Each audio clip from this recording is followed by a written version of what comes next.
Aim right, achieve big at KR Mangalam University. Bihar विधानसभा चुनाव से पहले हो रहे हैं वोटर वेरिफिकेशन के मामले में बड़ी जानकारी निकल कर सामने आ रही है। चुनाव आयोग के मुताबिक अब तक हुए वेरिफिकेशन के बाद चुनाव आयोग बिहार में वोटर लिस्ट से लगभग 35 लाख मतदाताओं के नाम हटाने जा रहा है, जो बिहार के कुल मतदाताओं का करीब 5% है। जिन 35 लाख नाम को वोटर लिस्ट से आउट करना है, उनमें मृतक, बिहार से स्थायी तौर पर बाहर जा चुके मतदाता और एक से ज्यादा जगहों पर रजिस्टर्ड वोटर शामिल हैं। आयोग के मुताबिक वेरिफिकेशन के लिए 88.18% गणना फॉर्म जमा हो चुके हैं, जबकि 25 जुलाई तक चलने वाले वेरिफिकेशन के लिए अभी और 11 दिन बाकी बचे हैं।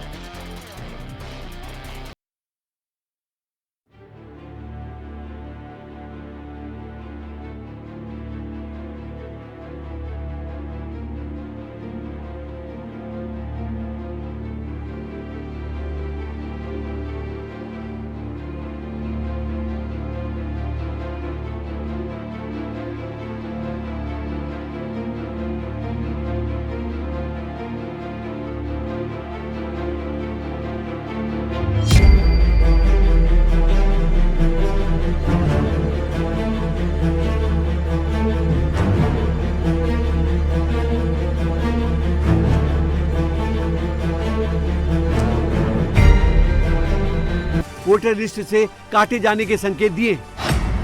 चुनाव आयोग के आंकड़े के मुताबिक अब तक 6.6 करोड़ वोटर्स ने अपने फॉर्म जमा कर दिए हैं। ये बिहार के कुल वोटर्स का 88.18% है। वोटर्स के पास अभी 25 जुलाई तक अपने फॉर्म जमा कराने का समय है, जिसके बाद वोटर लिस्ट का ड्राफ्ट जारी किया जाएगा।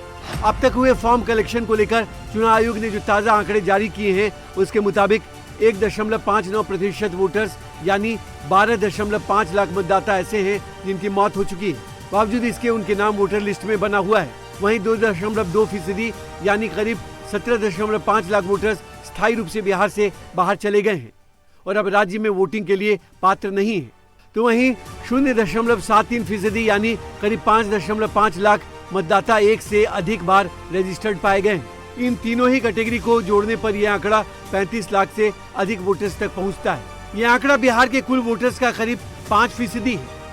चुनाव आयोग ने नेपाल, बांग्लादेश और म्यांमार के कुल विदेशी नागरिकों के वोटर लिस्ट में रजिस्टर्ड होने की जानकारी दी है, जिन्हें आगे हटाने की तैयारी है।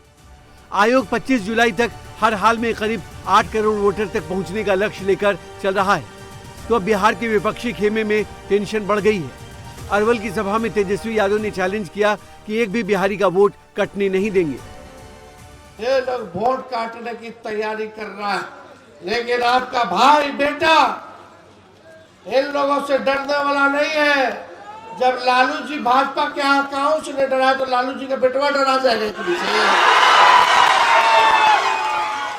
किसी की हिम्मत नहीं होगी कि हमारा बिहार में किसी एक बिहारी का अगर वोट अगर काट के दिखा दो, फिर देखना क्या होता है। हम लोग कटने नहीं देंगे। संवैधानिक संस्था इलेक्शन कमीशन अपना काम कर रही है। जो ड्यू डेट है सितंबर में, जब फाइनल रोल लिस्ट आ जाएगी, जिन जिन लोगों ने जो SIR के तहत डॉक्यूमेंट्स दिए हैं, उनका उस रोल लिस्ट में नाम होगा। जिन गलत तरीके से घुसे हुए घुसपैठियों, जिनके पास कोई प्रमाण नहीं है, उनका नाम नहीं होगा। तो संवैधानिक संस्थाओं को प्रेस कॉन्फ्रेंस करने की जरूरत नहीं होती, वो प्रक्रिया के तहत काम करती है। सुप्रीम कोर्ट ने भी उस प्रक्रिया को जायज और सही माना है, उस प्रक्रिया पे रोक नहीं लगाई है। बिहार में वोटर वेरिफिकेशन को लेकर दिल्ली में भी हलचल तेज है। सूत्रों के मुताबिक दिल्ली में हुई कांग्रेस पार्टी की मीटिंग में भी बिहार में वोटर वेरिफिकेशन के मुद्दे पर चर्चा हुई।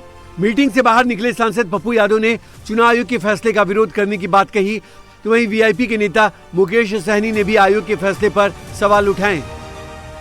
जैसे 23 साल के बाद 22 साल के बाद हो रहा, तो ऐसे इनके लिए या लोकसभा चुनाव के बाद ये काम करना चाहिए, समय रहते हुए 1 साल, या चुनाव के बाद कर लेना चाहिए।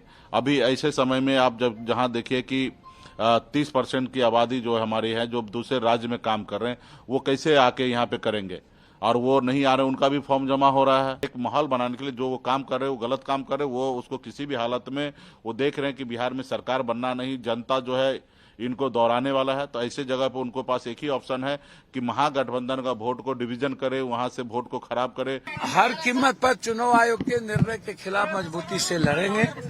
कांग्रेस जो दायित्व देगा उसको एक वर्कर की तरह उस पर काम करेंगे और अपने नेता की आइडियोलॉजी को एक एक घर तक, एक एक लोगों तक पहुंचाएंगे।